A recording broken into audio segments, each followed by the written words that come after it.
Good afternoon, everybody. Welcome to Effective Resume Thursday. It's May 4th, 2023. Please note this event is being recorded and is currently live on Facebook. The recording will be on the Career DFW Facebook page and the Career USA YouTube channel for others to view in the future. By participating in this event, you give consent for your name and picture to appear. Please note that any comments you put in the Zoom chat window will not appear in the recording. If you have any questions throughout the presentation, please just enter your questions into the chat box for those on Zoom. For those watching on Facebook, please, you're welcome to put your questions in the comment field. I am monitoring that feed and we'll be sure to get those questions answered for you. Also, this is also a good way to connect with other people on the call today. So if you'd like to put in your personal information, let us know who you are, what you're looking for, how you can help another company, what your target companies are, put in your LinkedIn address, and connect with other people who are on the call today. It's a great way to expand your connections. We will have time to review one or two resumes today live online. If you'd like to, you can submit your resume using the chat window. But if you do, I recommend that you delete your header information beforehand, because otherwise it'll be out on Facebook and LinkedIn or Facebook and YouTube forever and ever. And just send it to Jeff Morris Host. I know there's two different Jeff Morrises listed there. Send it to Jeff Morris Host, and we'll take a look at the end of the session and we'll review it if you'd like. All right, well, good afternoon, everybody. My name is Jeff Morris. Back in 2008, I started a website called careerdfw.org, a website to help those who are unemployed in the Dallas-Fort Worth area. In 2012, I launched the second website, careerusa.org, to help those around the United States. I have written a book called What I've Learned About Your Job Search That You May Not Know. It is available on Amazon for 15 bucks, or if you see me in person, I'll sell it to you for $10. Since 2007, I've been facilitating and leading the North Dallas Plano Career Focus Group. The group's been around since the late 1990s. Like I said, I took it over in 2007. And I'll tell you about our upcoming program that we have coming up tomorrow morning at the end of this session. And since 2017, I've been a member of the practice interview team.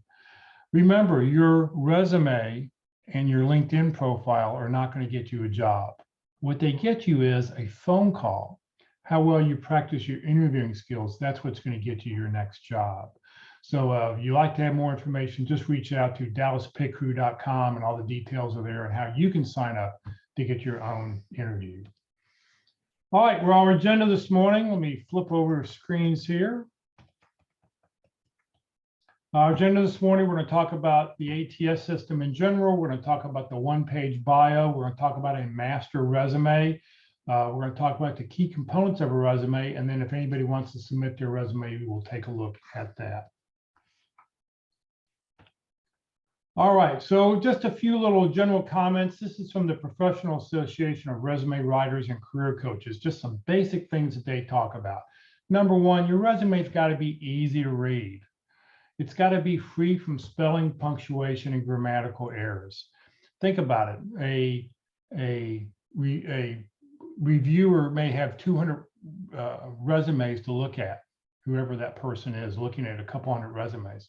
What are they doing? They're trying to find 10 good ones. What are they doing? They're looking to just eliminate anything for any reason whatsoever. So if they see a spelling mistake, a punctuation mistake, something that's not lined up correctly, a grammatical error, they're going to put it in the no pile unless, and they're going to keep going through to see what else they can find. Oops, sorry about that. I didn't have them up there. There's a second one. There's a third one here. Be sure to spell out any acronyms that you have. So, the first time you talk about a PMP, you need to say it's a project management certification. The first time any kind of the first time you put it out there, spell it out, then in parentheses, put the abbreviation. Then the second, third, fourth time, you can use that abbreviation throughout the resume. You've got to make sure that your resume focuses on job skills related to the target companies. We'll talk more about that in just a little bit. I'll bring it up again, is that the object of your resume is to match the job description so that somebody will call you up.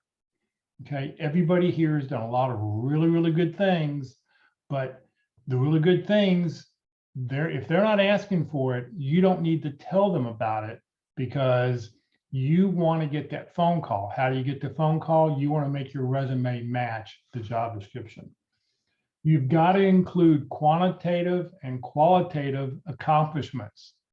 Don't make your resume read like a job description.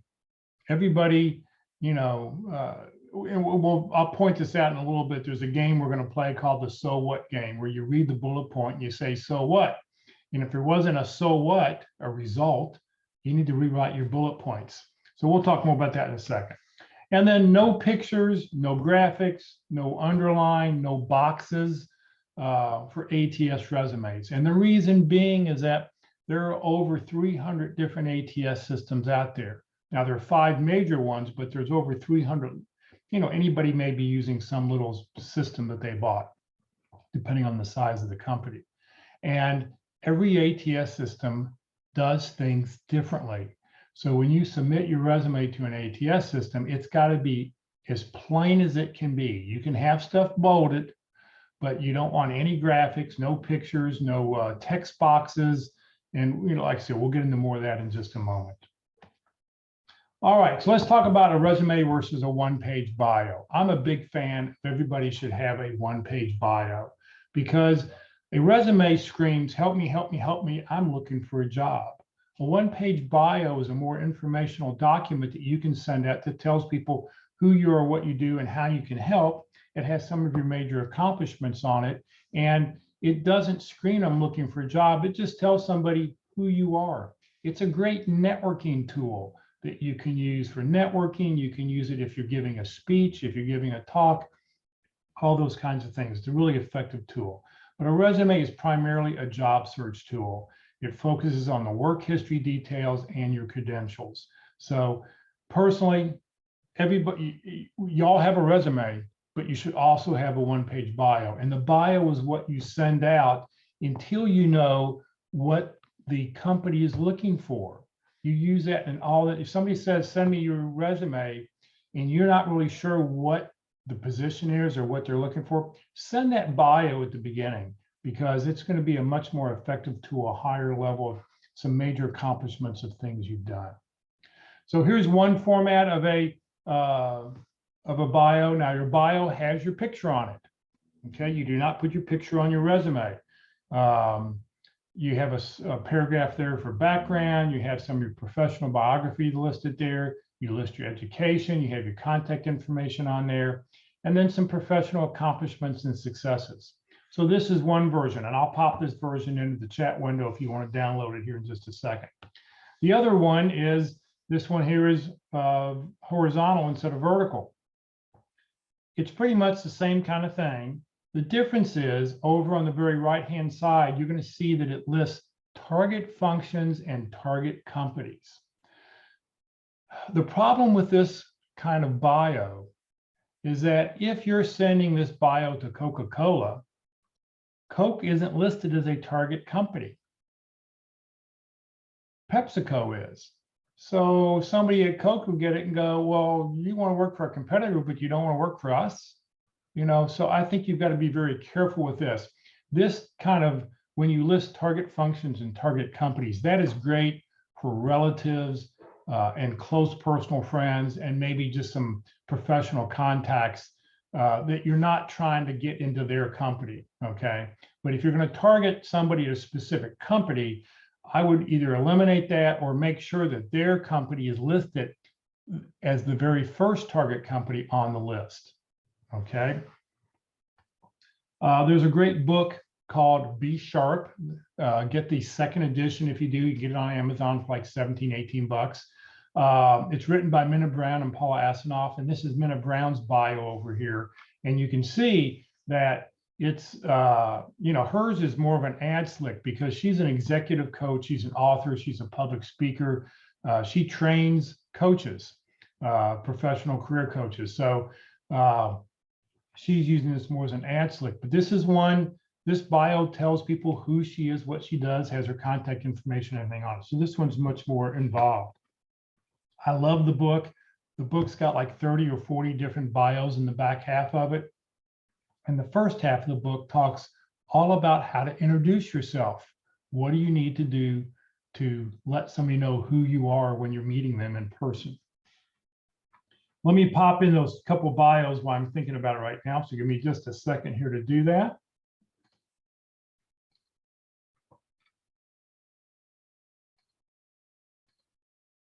There's one of them, and the second one in here. So those are both Word documents. If you can't download it for some reason, I'll put an email address up at the very end, and you can send me an email and I'll send you all these documents that we're talking about today. All right, let's talk about a master resume. A master resume, I think, is something that everybody needs to do.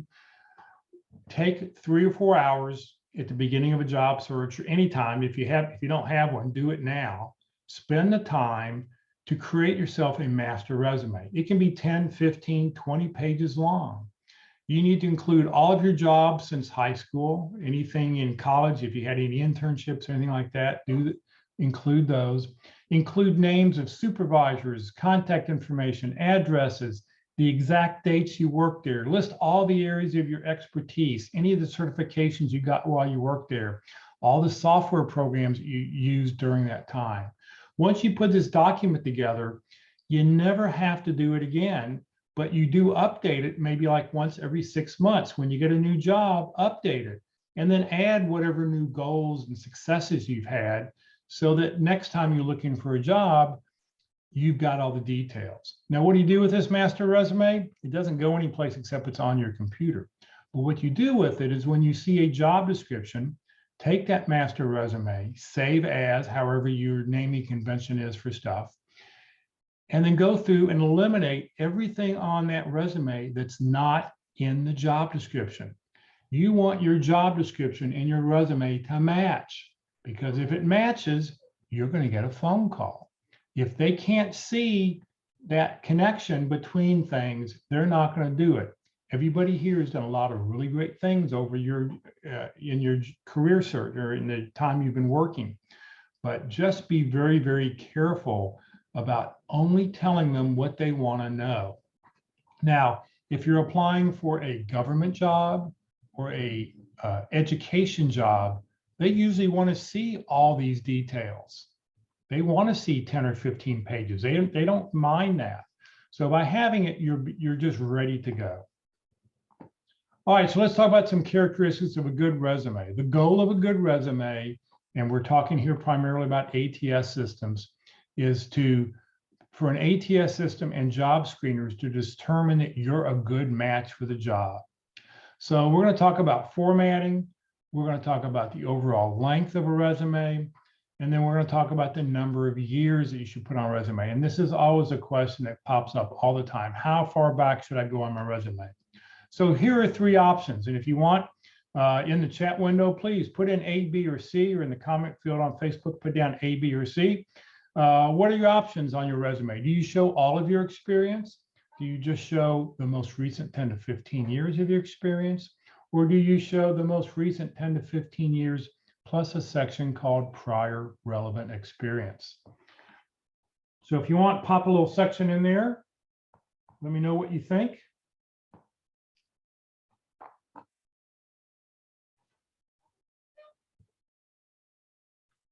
All right, a couple of people have said C. Everybody's on C. So either you've heard me talk before or you've gotten this advice from somebody else. You can show all of your experience. Like I said, if you're applying for a government or an education job, you may want to do that. And if they really know you and you're just submitting a resume because they already know who you are, you probably could submit everything. If you only show the most recent 10 to 15 years, that's fine. If you're, recently out of college, you've only been out there 10 to 15 years, but you've probably done stuff in the past that you would probably have some good star stories for. So I always recommend C, which is show all the details for 10 to 15 years, plus then have a section called prior relevant experience. And under prior relevant experience, all you list is the name of the company and the job title, no dates. But by doing that, what that allows you to do, it allows you to tell star stories from those events. You can say, well, when I worked at company X, you can then, you can tell that story. All right. If you don't have that on there and you tell a story that's not on, it's not listed on your resume, a company not listed on your resume, a lot of recruiters will go, well, what, I don't see this on your resume. What are you talking about? Oh, well, I did that before. Well, list it on there, make it easy for them. That way it eliminates a question. Okay, fonts for your resume, very, very important here. I like these first 4 fonts, Arial, Calibri, Tacoma, or Helvetica. They're plain, they're simple, they're easy to read. Notice though that each font will be a little bit different size, like Tacoma 10 to 12 point is bigger than Calibri 10 to 12 point. So fonts don't necessarily equal in size. So just sort of be aware of that. Now there's other 4 fonts a lot of people use, Times New Roman, Garamond, Cambria. I'm not a fan of those fonts because of all the serifs. And what I mean by serifs, if you look at the, like on the T or the G or the C, the first one for Times, Garamond, and Calibri, they have little extra pieces on it. It's not as clear and easy to read. It's more, it may be okay in a book or something, but to me, it's not an easy font to read. So no fancy fonts. You want to make sure your margins are generally 1 inch left, right, top and bottom. White space is good. If you have to go to 2.5 pages for a resume, that's probably okay because most people don't print out resumes. When they're looking at it on a screen, so they're not going to realize if it's 1.5 pages or 2.5 pages, okay? As long as the detail is important. If you're going to use bullets, you can use the little bullet you see here, the little round circle, but I would not use a star. I wouldn't use a check mark. I wouldn't use a little house. I wouldn't use any of those little wingdings that are out there because a lot of systems can't handle that, okay? You can use bold. You could underline, but I don't really recommend it. And you could italicize a few things. And you'll see in our sample resume that I'll point out here in just a second what fonts, what we're using. You do not want to use any text boxes, any headers, footers, templates, anything with shadows or graphics, because most systems won't read it. I know of a story, I mean, I've heard this from a recruiter who got this great resume submitted to their system. They went, man, this person is perfect, but their information, their contact information was in a header, and the screening system didn't capture that header information. So they had no way to even figure out who this person was. So, you know, just no text boxes, no headers, footers, templates, shadows, graphics. You want to keep it simple. Remember, we're talking here about an ATS system, when you're applying for something online. All right, how do you fill a gap? There's a couple options here if you haven't been working for a couple of years. I mean, you know, a lot of people, because of COVID, things really changed. The economy is now changing around from where it was in the past. A couple of things that you could put down: community leadership, consulting, continuing education. You know, I interviewed somebody a couple of weeks ago, and I asked him, I said, you haven't worked for the last 9 months. What have you been doing? Oh, well, I got this certificate, this certification, this certification, this certificate. So he showed me that it was continuing education, that he was doing things on there. So, you know, you don't want to, you want to show something. You want to be able to show what you've done. A couple of things you can do is you can add a few bullets to describe what you've done, even if it's been consulting work, if it's been free, if it's been for a nonprofit, if you've had any volunteer work, any certificates, certifications that you've achieved. You can put all that kind of information on there. So here's an example we have on our sample resume. I'll make sure everybody gets a copy of this in just a second. Community leadership and consulting. Served as a panelist and coach for the Dallas Practice interview team to help job seekers with their interviewing skills. Provided consulting services to a local nonprofit organization on how to prepare and conduct job interviews and how to evaluate candidates. Now, I know this person's, the local nonprofit happened to be her local church. Well, you probably don't want to list church. I mean, unless you're applying for some kind of church job, or whatever. You know, you don't want to talk about religion. You don't want to talk about politics on a resume. You don't want to show those things because you don't want to be, you know, thrown out for that kind of reason. So a local nonprofit may cover it. It was a nice generic topic to use. Amy, I'll get to your point here in just a second, okay? You've got a good question, I'll ask it. So we're going to talk about the key components of a resume, header, summary, key accomplishments, and professional experience, your previous relevant experience, education, and software skills. All right, so in your header, you want your name like it is to be called. So if my full name is Jeffrey, but I go by Jeff. So on my resume, I list Jeff Morris. Now, if I fill out an application, I put down Jeffrey Morris because that's my legal name. So on your resume, on your LinkedIn profile, you want the name that you want people to call you. If for some reason you have a hard to pronounce name, first name or last name, after the name, in parentheses, put the phonetic spelling. Make it easy for the recruiter. There's recruiters out there that go, I can't pronounce this name. I'm not going to call this person. And they're going to go right on. But if you put the phonetic spelling, well, thank you. You took the time to do that. Phone number, city, state, and zip. We do not need to see your local address. Okay. This is not a job application. This is just to get you through the ATS system. ATS systems want to see a zip code because a lot of recruiters do a search by zip code. And they'll go, I want to see everybody within 25 miles of whatever their zip code happens to be. Your email address, your LinkedIn profile, list both of those on there. Make sure you remove the hyperlink, meaning that, when you type an email address on Microsoft Word, it types it in blue and puts that underline on it. Right click on it and remove the hyperlink. Some systems cannot handle hyperlinks. If you have a Gmail account, that G is going to fall down below to where that line is, and who knows how the system's going to read that. So I always recommend remove hyperlinks in your resume that you're submitting online. You don't need to put a little phone icon, a little email icon for what your name looks like or anything like that. So just be aware of that. Okay, your summary statement or your profile. Your summary is not an objective. So, it used to be, you used to put down an objective. I'm looking for a career where I can excel by doing this and blah, blah, blah. This is what you want to do. In this case, you just want to list a summary statement about what it is you do and how you can help somebody.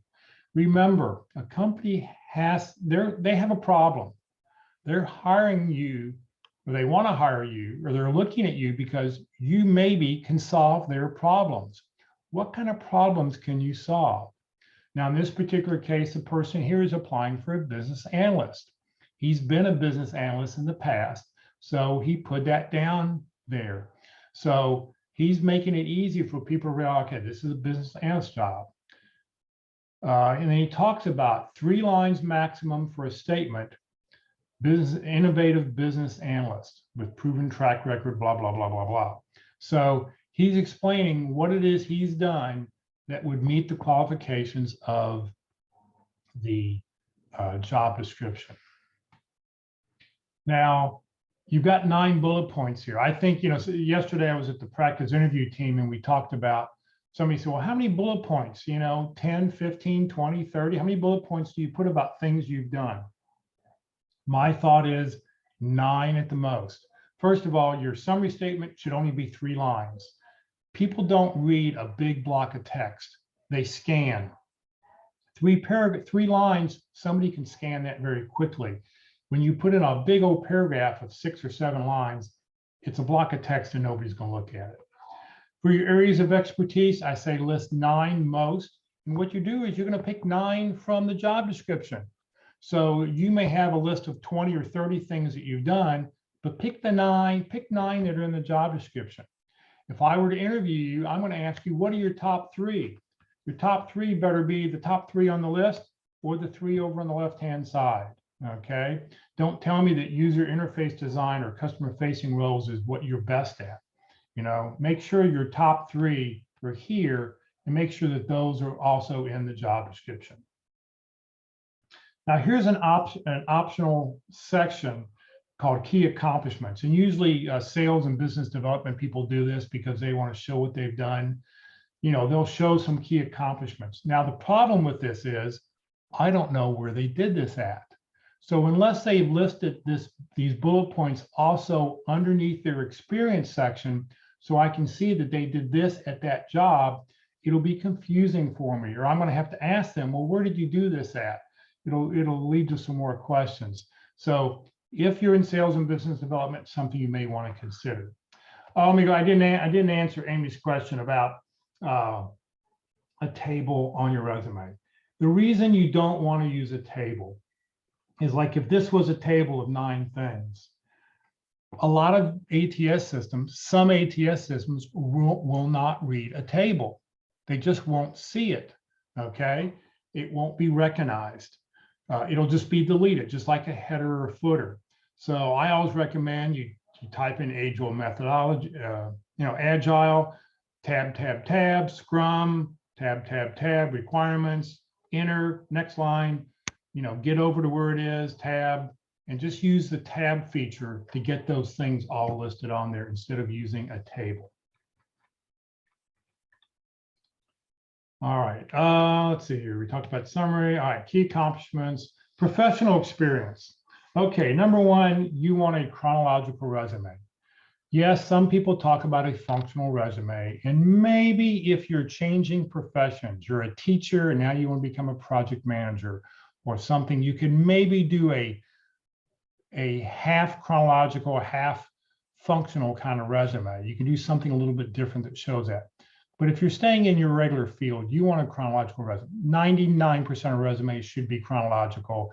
That's what recruiters are used to seeing. And when you show them something different, you tend to go in the reject pile. You want to make sure that you use parallel verbs. Once again, this is a reason for a recruiter to throw you out. So what I'm talking about here is all the ones that are underlined in red, those are current for the current job. Analyze, ensure, serve. Now, the ones in blue are all in past tense. Achieved, engaged, translated, reduced, facilitated. So in your current job, you can have both, because maybe it was something, you've been there for 5 years, something you did 3 years ago, that project's done. So that's something you did, you achieved the goal and you succeeded. So you can have both. But in all past jobs, you need to have all the tenses in past tense. Your resume will get thrown out because you didn't do that. I also always like to include one-line description of the company. I don't care if you're a Fortune 500 company or just a little store down the street. Include a one-line company. I've been doing this now for almost 15 years, and there isn't a Friday that goes by or a day goes by when I'm networking with somebody and somebody mentions the name of a company, and I have never heard that company. There's over 71 million companies in the United States. In the DFW area, there's several million. We don't know all those companies. So just put a little one-liner on there. I also, and this is not on here, but I personally also put on there, report it to. I let people know that I reported to the owner of the company. I reported to the director of manufacturing. I reported to, the director of sales, whatever it is. I like to let people know, because that gives people an idea of where you fit in the organization instead of using one of my bullet points. Okay, so include a one-line description of the company. I think it's very, very important. All right, you want to limit the number of bullets on each job. You hopefully probably have 10 or 15 for every job that you've had in the past, but you're just going to tell them the 4 or 5 or 6 most important things that they're asking for in the job description. Okay, and you've got to make sure that you focus on results. You've got to tell me what it is you've done. Quantify what you've done. Don't let it read like a job description. Limit to 5 to 6 bullet points per job. Your current one should be 5 or 6. Maybe your oldest job is 4 to 5. The one before that is maybe 3 to 4. An old one maybe 1 or 2 bullet points. Okay, because the current ones are going to be what's most important. But make sure that you translated stakeholder requirements information to over 10 deliverables. Save the company $5,000 by evaluating risk. I remember talking to somebody, and they were a receptionist, and said, well, I don't have any quantify things. I said, yes, you do. How many phone calls do you get a week here? Oh, probably 400 or 500 phone calls a week. Well, that's a lot. How many people here do you work here that you distribute those phone calls to? Oh, there's 26 people. There you go. You've got a bullet point. I answer the phone call 400 to 500 times a week and distribute those calls to 26, to 26 different contacts or something. Everything you do, you can quantify. Come up with those details, because I want to know what you can do for me. And if you can tell me that you've done this there, it tells me that you probably can do it for me also. All right, so for bullet points, I told you, we talked here about the so what game. And I just think this is a great little game here. So here's an example. The original text was guided the next phase of brand evolution for a multimedia artist and managed film production and publishing. Sounds like a job description to me. It doesn't sound, I don't see any results. So we've asked the person, so what? Well, the answer was, well, it increased the business opportunities, which led to 10 new commissions for my client. Okay, so let's rewrite that bullet point. Increased business opportunities, including 10 new commissions for my client, based on developing a full social media and PR strategy. So this tells somebody what it is they've done with some results and gives them some context into the job. All right, what happens if you have multiple roles at one company? I saw a resume the other day, and they've been at the company for 22 years, had 7 or 8 jobs, but it was very confusing when I looked at the resume. And the reason being is that they had listed all the dates of all those jobs right justified. And at the very top, they did have how long they'd been at one company, but they had all these dates there, where to me, it made it look like a job hopper. I recommend, if you have multiple roles at one company, list that once by the company name, after you say what it is you've done, city, state. And then for each job you've had, put that right next to the job title. That way it won't show your job hopper, because it's saying that you stayed at the company. Okay, it makes it much more clear. It's easier to read, and a recruiter go, oh, you've been there for quite a while. So how do you handle companies that have changed names? Because lots and lots of companies have done that out there. So you've got a couple options. Number one, give the current name of the company followed by the old name. XYZ Company, formerly ABC Company. Or you can give the old name of the company first, possibly with the date of the merger and acquisition date. ABC Company acquired by XYZ in 2008. The story I like to tell people is that I was working with somebody several years ago, and he worked for I didn't know what it was. And then looking down farther, I saw Campbell Soup, and I'm going, so is this company Campbell Soup now? Did they change? Oh yeah, they got acquired by Campbell Soup. I said, well, you definitely want to list Campbell Soup as the name of the company. List that as the name of the company, and in parentheses put acquired by whatever the name of the company was, because I'd never heard of it before, and list that, list that other name subsequent, because, put down the most famous name that you've worked for. My daughter worked for IBM for, 2.5, 3 years. And that division has since been sold to something else. And, but her check was coming from IBM. I say, well, you put down IBM, and in parentheses, you can put down acquired by or spun off in 2008 to the new name of the company or something like that. Use whatever is the most famous that most people are going to read. Education and software skills. List your degrees, list all the software skills that can be modified based on job descriptions. So if they're calling for stuff, you want to list what it is. So education, degree, major, city, school, state, it can all be on one line if you want, or you can put it on 2 like it's showing here.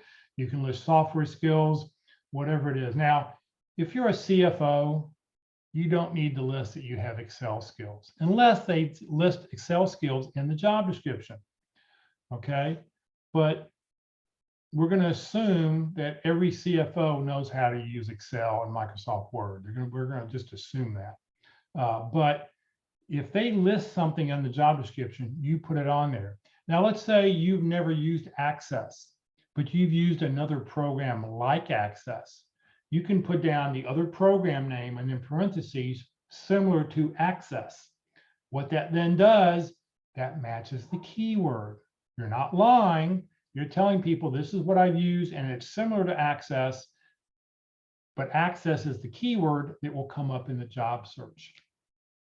If you don't have a degree, tell the truth here, always tell the truth. Write something like school, city, state, area of major or area of concentration, and the number of hours that you completed. You can also put down expected completion, fall of 2024, or whatever, whatever that date is. You can list that on there. So, be honest. Remember, anybody remember the football coach at Notre Dame who got hired and 2 weeks later he got fired because he fibbed on his education? Somebody looked it up and found out he didn't get it. He didn't have it and he moved on. All right, so let's take a look at a resume versus a job description here. So here's one. What I always recommend you do is when you get a job description, grab a highlighter, print it out, and highlight what you think are the keywords. Or you can do this as a PDF. You can use the highlighter function and highlight what you think are the most important things that are on there. Then what you're going to do is go to your resume and make sure your resume has those same things on there. So they're looking for a business analyst.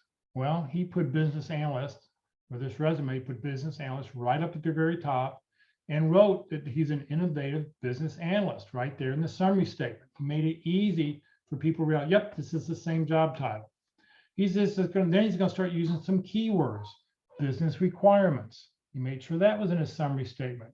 Improved processes, put that as one of his areas of expertise. Cross-functionality,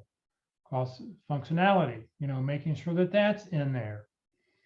Agile, Scrum, Visual Studio, multiple sources, user manuals, making sure that all those keywords are in his resume, in that person's resume, to make it easy for the ATS system to match. So you've got to remember, keywords are very, very, very, very important. I can't, it's all about keyword match. It's the same on LinkedIn. You've got to have keywords on your LinkedIn profile, because when somebody's searching for something, that's what's going to help you. Remember, resumes are scanned. The HR department, the first person looking at resumes, they're just scanning over it. They're not looking at it in detail. The hiring manager will probably read your resume in detail, but not until it gets to the hiring manager. So you've got to make sure you get that far. A resume will only get you a job, will not get you a job, it only gets you a phone call, like I mentioned before. So you've got to make sure you practice your interviewing skills. And here's a key tidbit here. When somebody calls you up, you never know why they called. Ask them, hey, thank you for calling. I'm really excited about working for your company.